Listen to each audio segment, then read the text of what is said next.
Hola clase. So for this video we're using subjunctive to express influence.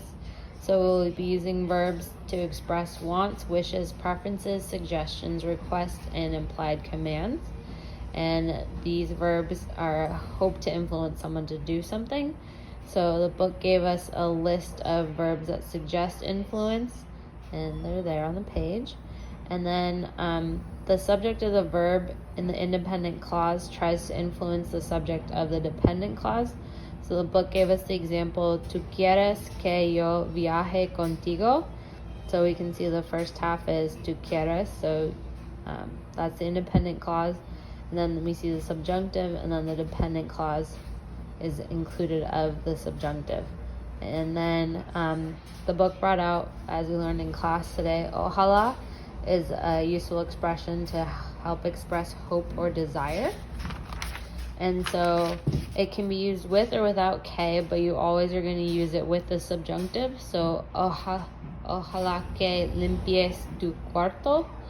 And then some impersonal expressions that use the subjunctive and show influence are listed below.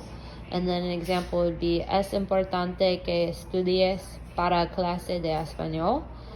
And then when there's no change of subject between two clauses, we know we always use the infinitive of the verb. And so an ejemplo would be, Marcos decía ir a viajar. And then the book brought out that with certain verbs such as aconsejar, decir, pedir, and recomendar, and seguir, you have to include the indirect object pronoun to refer to the subject of the dependent clause.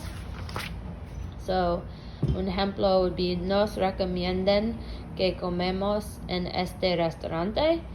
And then when we use verbs like decir, informar, and escribir, the indicative is used in the dependent clause, except when you're ordering someone to do something. So an example would be, for information, la profesora dice que llegaste tarde. And then a command would be, la profesora dice que llegas tarde.